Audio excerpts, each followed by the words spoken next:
មាសពិតមែនកាំងហេរីនមេចុងភើជាន់ខ្ពស់នៃរាជវាំងបានបម្រើព្រះមហាក្សត្រយ៉ាងអស់ពីចិត្តអស់ពីថ្លើមអស់រយៈពេល30ឆ្នាំហើយស្នាដៃរបស់នាងពិតជាគ្មានពីរនៅលើលោកអោព្រះគុណជាអនេកោបការសៀវភៅចម្អិនអាហាររបស់រាជវាំងខ្ញុំមិនទាន់បានបង្ហើយព្រះម៉ៃចុងភើរាជវាំងខំប្រឹងហួសកម្លាំងរហូតអស់កម្លាំងធាតុហើយក៏សោយទីវង្គតទៅខ្ញុំមិនសុខចិត្តស្លាប់បែបនេះឡើយឲ្យព្រះជាម្ចាស់ឲ្យសូមប្រោសប្រទានពេលវេលាឲ្យទូលបង្គំ100ឆ្នាំទៀតផងចុះសៀវភៅចម្អិនអាហារមាស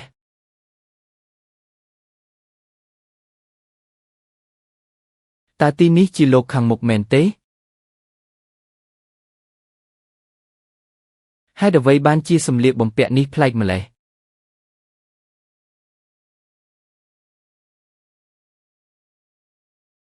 តើនេះជាអ្វីទៅវិញមេចុងភៅថ្មីកាំងហេរីន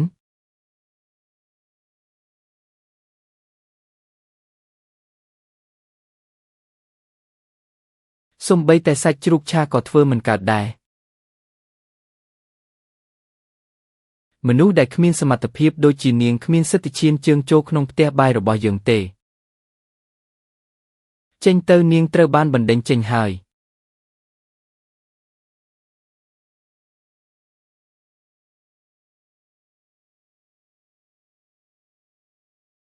ទេខ្ញុំនឹងបន់ស្រន់ដល់ព្រះម៉ៃចុងភើរាជវាំងដើម្បីឲ្យខ្ញុំបានត្រឡប់ទៅហាងរាយ៉ុនវិញ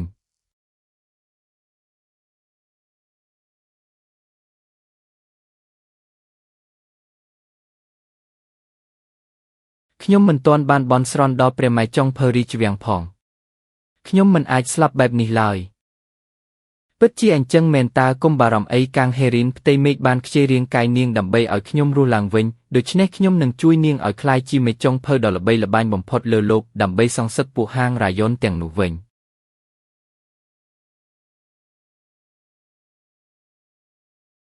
សូម្បីតែមេឃក៏ជួយខ្ញុំដែរមានតែរបស់ទាំងនេះខ្ញុំពិតជាអាចបង្ហាញពីសមត្ថភាពរបស់ព្រះម៉ៃចុងភើរាជវាំងនៅគ្រប់ទីកន្លែងបានយ៉ាងងាយស្រួល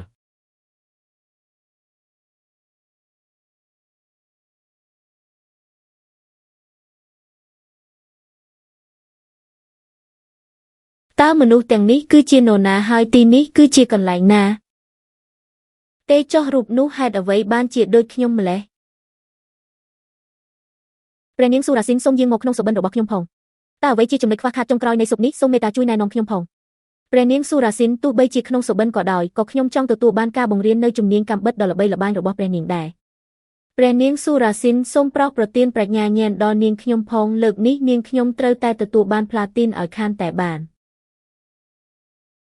តាមពិតទៅការធ្វើម្ហូបគឺត្រូវការជំនាញ3/10និងការខិតខំប្រឹងប្រែង7/10ការមកបន់ស្រន់ដោយគ្មានការព្រៀងទុកបែបនេះគឺគ្មានប្រយោជន៍តតែសោះទោះបីជាសម្ដីរបស់នាងចម្លែកបន្តិចមែនប៉ុន្តែរាល់ម៉ាត់របស់នាងគឺមានន័យខ្លាំងណាស់ជឿជាក់លើខ្លួនឯងប្រសើរជាងបន់ស្រន់ចំពោះអាទិទេពនាងមានការយល់ដឹងច្រើនជាងពួកអ្នកជំនាញដែលមកជុំគ្នានៅទីនេះទៅទៀតតើនាងជាអ្នកណាហ៊ានមកនិយាយប្រមាថនៅចំពោះមុខព្រះនាងសូរ៉ាស៊ីនផងល្មមបានហើយព្រោះព្រះនាងសូរ៉ាស៊ីនមិនមែនជួយមនុស្សគ្រប់គ្នានោះទេតើនាងជាអ្នកណាបានជាមកនិយាយបែបនេះវាច្បាស់ណាស់ហើយព្រោះខ្ញុំគឺមកដល់ហើយ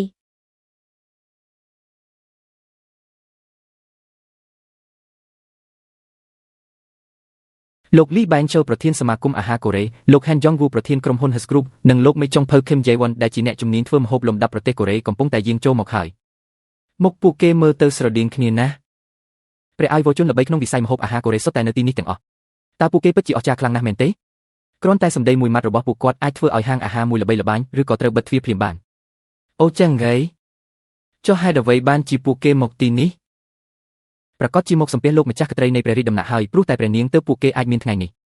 បច្ចុប្បន្នគ្រួសារល្បីខាងធ្វើម្ហូបទាំង10របស់កូរ៉េសុទ្ធតែធ្លាប់ធ្វើការក្នុងព្រះរាជដំណាក់កាលពី100ឆ្នាំមុនដោយសារតែទទួលបានការបង្ហាត់បង្រៀនបន្តិចបន្តួចពីលោកម្ចាស់ក្ត្រីទើបមុខរបរគ្រួសាររបស់ពួកគេត្រូវបានធានារហូតមកដល់សប្តាហ៍នេះតើអ្នកស្គាល់គ្រួសារលោកប្រធានលីទេឆ្នាំនេះមុខម្ហូបឆ្អឹងជំនីកូហិររបស់ពួកគេបានជាប់ចំណាត់ថ្នាក់អាហារឆ្ងាញ់លំដាប់ពិភពលោកទាំង10ឬថាកាលពី100ឆ្នាំមុនពេលដូនតារបស់គាត់កំពុងធ្វើម្ហូបលោកម្ចាស់ក្ត្រីបានលួចថែមគ្រឿងទេសមួយមុខចូលទើបធ្វើឲ្យរូបមន្តសម្ងាត់នេះបានសម្រេចចុះលោកប្រធានហានរបស់ Hus វិញទឹកជ្រលក់មីខ្មៅរបស់គ្រួសារគាត់ល្បីល្បាញទូទាំងពិភពលោកទៀតផងវាជារូបមន្តដែលទទួលបានដោយផ្ទាល់ពីលោកម្ចាស់ក្ត្រីនៃព្រះរាជដំណាក់ហើយម្នាក់ទៀតគឺលោកគ្រូខឹមយ៉េវ៉ុន គាត់គឺជាវីរបុរសរស់នៅក្នុងវិស័យនេះឬថាកាលពីគាត់នៅក្មេងជាងគេគាត់ធ្លាប់បានជួបលោកម្ចាស់ក្ត្រីដោយផ្ទាល់លោកម្ចាស់ក្ត្រីយល់ថាគាត់គួរឲ្យស្រឡាញ់ក៏បានប្រគល់សៀវភៅរូបមន្តសម្ងាត់មួយក្បាលឲ្យគាត់ទើបគាត់បានក្លាយជាកំពូលមេចុងភៅអាហារកូរ៉េលំដាប់ពិភពលោកគឺពួកគេសោះពិតជាជោគជ័យខ្លាំងណាស់ទៅតែថាតានាងជាអ្នកណាពីមុនមកម្លេះរបៀបនិយាយក៏ប្លែកហើយមើលទៅហាក់ដូចជាមិនសូវគ្រប់ទឹកទៀតមើលទៅគួរឲ្យសង្ស័យណាស់លោកគ្រូឆ្នាំនេះលោកគ្រូមានអាយុ108ឆ្នាំហើយតែគាត់នៅតែមកក្រាបថ្វាយបង្គំលោកម្ចាស់ក្ត្រីដោយផ្ទាល់ជារៀងរាល់ឆ្នាំពិតជាមានចិត្តស្មោះស្ម័គ្រខ្លាំងណាស់គាត់មិនដែលភ្លេចគុណបំណាច់ដែលទទួលបានពីលោកម្ចាស់ក្ត្រីឡើយសូម្បីតែពេលឈឺក៏គាត់ខំប្រឹងមកដែរ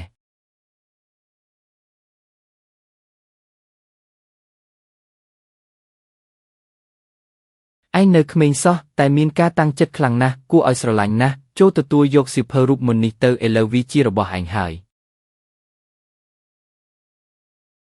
គឺក្មេងប្រុសម្នាក់នោះកាលពីពេលនោះសោះចៃវ៉ាន់ឲ្យហេតុអ្វីបានជាឯងចាស់ខ្លាំងម្ល៉េះតើនាងពិតជាមានទំនាក់ទំនងអ្វីមួយជាមួយលោកគ្រូមែនទេឆ្លើយណាស់ហ៊ានមកប៉ះពាល់ខ្លួនលោកគ្រូផ្ដេសផ្ដាសផងឈួតហើយមែនទេលោកម្ចាស់ក្ត្រីតើអ្នកជាអ្នកណាម៉ាម៉ាកុំប្រាប់ណាថាពិតជាម៉ាម៉ានៅរាជវាំងមែនម៉ាម៉ានៅរាជវាំងបានសោយទីវង្គតជាង100ឆ្នាំហើយម៉ាម៉ាហេតុអ្វីបានជាយាងមកដល់ទីនេះតើទ្រង់យាងមកយកទូបង្គំមែនទេកូនអើយកុំនិយាយអញ្ចឹងអីកូនត្រូវតែរស់នៅបន្តទៀតបាទទូបង្គំនឹងធ្វើតាមលោកគ្រូដឹងខ្លួនហើយប្រញាប់បញ្ជូនគាត់ទៅមន្ទីរពេទ្យទៅហេអ៊ីនឲ្យពួកយើងប្រកាសជាបានជួបគ្នាឆាប់នេះមិនខានមើលទៅតាមស្ថានភាពរបស់លោកគ្រូគាត់ប្រហែលជាមិនអាចធ្វើការនៅកន្លែងផ្ទាល់បានទៀតទេលោកប្រធានតើយើងត្រូវធ្វើក្បួនយ៉ាងម៉េចទៅការប្រកួត Black Power Korea ដែលធ្វើឡើង3ឆ្នាំម្ដងជិតដល់ពេលហើយចុងភៅបាក់បានបាត់ខ្លួនហើយមនុស្សក្រោមបង្គាប់ក៏រត់ចោលអស់ដែរឥឡូវគ្មានអ្នកណាកាន់កាំបិតឲ្យភោជនីយដ្ឋានឆុងដាំជាទេបែបនេះសូម្បីតែវគ្គជំរុះក៏មិនចប់ដែរអាជីវកម្មគ្រួសារអាយុកាល100ឆ្នាំដែលលោកតាខ្មុកសាងតើត្រូវមកចប់ត្រឹមដៃខ្ញុំមែនទេពួកឯងតើត្រូវការអ្នកកាន់កាំបិតមែនទេជួបខ្ញុំបែបនេះច្បាស់ជាបុកបរោះឯងជួយហើយឯងពិតជាមានលៀបធំណាស់ណែហេតុអ្វីបានជាឯងសម្លឹងមើលខ្ញុំដោយភ្នែកបែបហ្នឹងតើឯងដឹងថាគាត់ជាអ្នកណាទេគាត់ជាប្រធានភោជនីយដ្ឋានកូរ៉េលំដាប់កំពូលឆុងដាំជេក្នុងពេលដែលពួកយើងកំពុងស្វែងរកកំពូលចុងភៅតើឯងជាស្អីបានជាមកចង់ចេះដឹងក្មេងមិនដឹងអីហ៊ាននិយាយស្ដីគ្មានការគួរសមអញ្ចឹងហាសតើឯងជាម្ចាស់ហាងមែនទេខ្ញុំហ៊ានធានាថាឲ្យតែខ្ញុំកាំងហេរីនចេញមុខម្ចាស់ក្បាច់គុណចុងភៅថ្មីគឺជារូបខ្ញុំនេះឯងកាំងហេរីនឈ្មោះដូចម៉ាម៉ាចុងភៅវាំងមែនតើ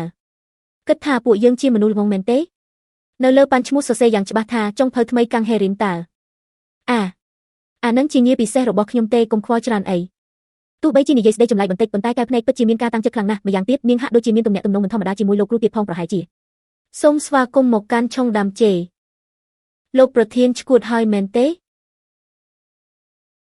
ខ្ញុំមានគម្រោងរួចហើយចាំបន្តិច